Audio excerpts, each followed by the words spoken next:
आ जा, फिर भटकना शुरू कर देते हैं अपने जीवन में से। वो भटकता भटकता एक तांत्रिक के पास गया। तांत्रिक सीधी जाना करता। शास्त्री ने कहा 2 दिन में तेरा सारा दुख दूर हो जाएगा। उन्होंने कहा मुझे क्या करना है? ले काली माता ले जा, काली माता की सेवा करना। अब पहले मिट्टी के घर हुआ करते थे, आला हुआ करता था मिट्टी के घर में, उसी में दिया बत्ती लगाया करती थी पहले की माता है पिताजी। और उन्होंने देखा कि इसमें मैं किसको, लड्डू गोपाल को बैठाऊं या काली को बैठाऊं? उन्होंने कहा लड्डू गोपाल की तो 6 महीने भक्ति कर ली है, अल्लाह इसे तो गड्ढे में भरो और बांध के टांग दो। अब काली माता की भक्ति करता हूँ, ये जरूर मिलेगी, 2 दिन में बताया कष्ट दूर हो जाएगा। अब उसने देखा मैया काली की पूजा रख ली और काली की पूजा करने के लिए धूप लाया, गुलाब वाला धूप, कि ऐसा धूप देना कि जो धुएं से ही कंपर कट हो जाएगा। अब वो काली मैया की धूप लगाकर आरती गाना था, जय काली मैया जय कलकत्ते वाली मैया। और इतनी देर में वो धुआं जाकर जो कुर्ती में लड्डू गोपाल करते हैं तो वो उधर की तरफ भाग रहा। अब इसने देखा भक्त ने, व्यक्ति ने, कि ये धुआं काली की नाक में तो जा ही नहीं पा रहा है, तो कन्हैया की नाक में जा रहा है। अल्लाह इसकी नाक ही पकड़ के बंद करो, ये सारा धुआं क्यों सूंघ रहा है जब पूजा मैं काली माता की कर रहा हूँ। और उसने जैसे ही लड्डू गोपाल को उठाया, अब वो लड्डू गोपाल की नाक में रुई लगाने लगा, तभी लड्डू गोपाल जी ने उसका हाथ पकड़ लिया। और तभी लड्डू गोपाल को कहने लगा वो व्यक्ति, क्या तुम चिढ़ गए हो? क्या तुम चिढ़ गए हो? कहा क्यों? मैं क्यों चिढ़ता? कि आज ये बताओ, जब मैं काली माता को लाया और तुम्हारे तरफ धुआं जा रहा था, मैं तुम्हें नाक बंद करने के लिए जा रहा था, तो तुम आज ही क्यों आए? 6 महीने से पहले कहा थे। तो कन्हैया ने कहा कि तुझे आज ही तो पता चला है मेरी नाक में भी धुआं जाता है, और जब तुझे आज ही पता चला है तो मैं इसमें आज ही प्रकट हुआ हूँ। मैं तो रोज तो तू मूर्ति समझ के पूजा करता था 6 महीने से, मगर तुझे आज लगा कि मेरी नाक में धुआं भी जाता होगा अंदर, तो मैं आज ही प्रकट हुआ हूँ। इसलिए कहते हैं भाव का खेल है। आज ही भगवान को तुमने इस पत्थर को पत्थर मानकर पूजोगे तो कुछ नहीं मिलेगा, मगर इस भाव को, पत्थर को भी तुम, एक इस खंबे को भी तुम रोज पूजा करके इसके अंदर सोचोगे भगवान है, तो एक दिन ना एक दिन इसी खंबे में से भी भगवान तुम्हारे पास आ जाएगा। प्रेम से बोलना पड़ेगा। एक बार और बोलिए। तो सब खेल गाय का है, भाव का खेल है। संतों के लिए भाव रखो, साधुता के लिए भाव रखो, गुरुजनों के लिए भाव रखो, परमात्मा के लिए भाव रखो। और जिस दिन तुम भाव को रखते हुए तुम सागर से पार हो जाओगे। सुखदेव जी कहने लगे कन्हैया बड़े हो गए, और बड़े होने के बाद कन्हैया के सखा बन गए। सखा 4-5 सखा कन्हैया के बन गए, कोई बन गई। सब बड़े बड़े तो गाय चराने जाते इनके सखा, और ये छोटे छोटे जो सखा है ये क्या करते, बछड़ों को लेकर जाते जा।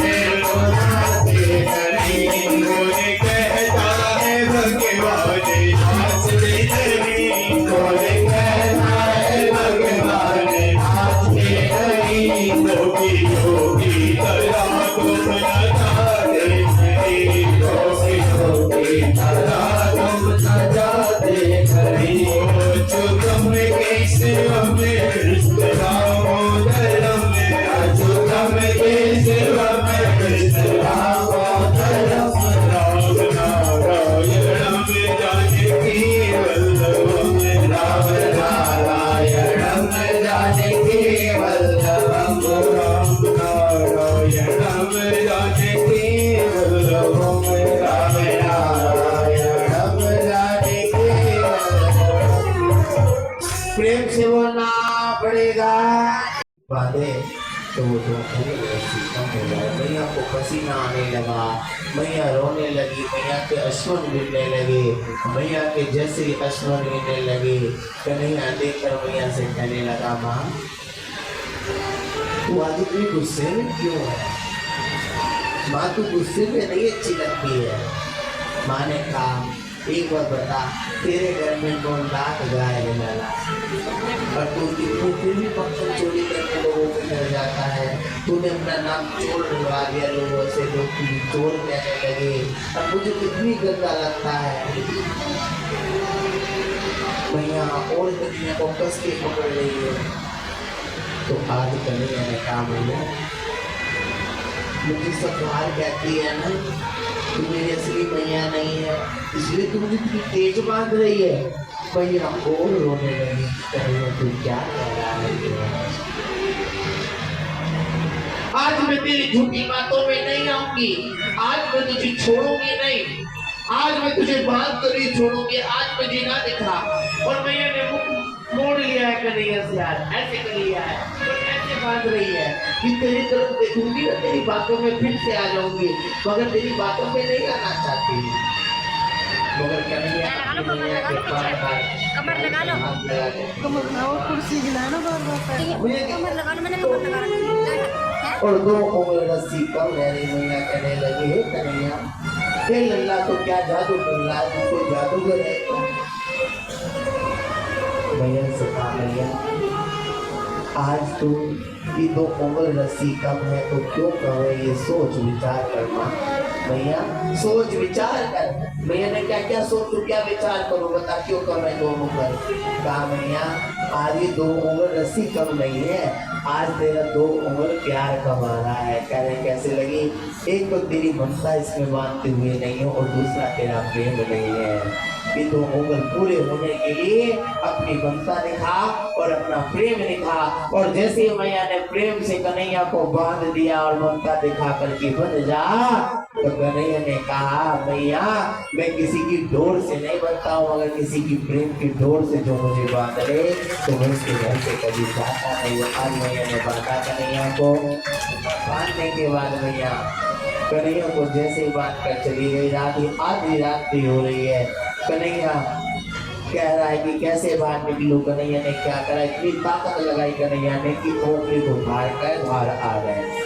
और जैसे ही उंगली को ठोसने लगा, कैसे तोड़ू उंगली को, और जैसे देखा एक दो पेड़ लग रहे हैं, तो ज्वाइंट पेड़ है, जोड़ रहे हैं पेड़, उन पेड़ों से फंसाया कन्हैया, पेड़ों के बीच से निकला। और जैसे तेज से धक्का मारा तो क्या देखा, उन पेड़ों से कौन निकला? नर कुबेर और बड़ी कुबेर निकली। तुम कौन हो? कि कन्हैया हम कुबेर के पुत्र हैं, मेरा नाम नर कुबेर, इसका नाम बड़ी कुबेर है। तुम्हारी दशा क्यों हुई पेड़ की? तो उन्होंने बताया कि हमें श्राप लगा था, कि नारद जी ने हमें श्राप दिया था। क्यों श्राप दिया था? क्योंकि हम गंगा जी में क्या कर रहे थे, मदरा का पान कर रहे थे, स्त्रियों को देख रहे थे, और स्त्रियों को देखते देखते आज हमें वो पाप लगा है, जिस पाप के लिए हम लोग वृक्ष की होने लगे। अच्छा सुनो भैया, आज कुछ लोग जाकर गंगा जी किनारे लेकर, नदी किनारे लेकर दारू पीते हैं।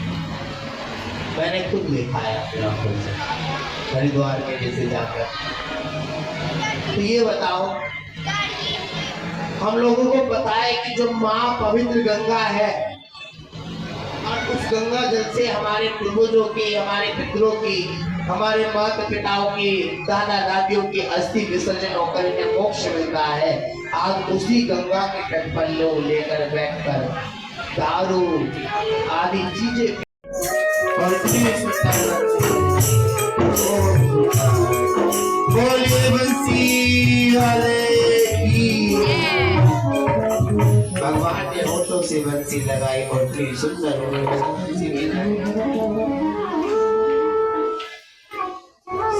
गोपिया भगवान को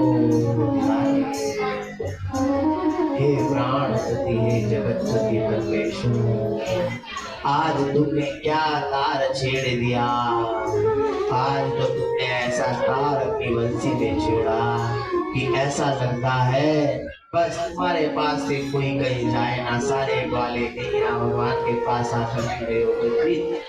इतनी बिहार में बंसी बज रही है कि पहाड़ भी पिघलने लगा और भगवान पहाड़ पिघलते पिघलते भगवान के चिन्ह बन गए और आज भी भगवान के वो चिन्ह चरण पहाड़ी पर उपस्थित है।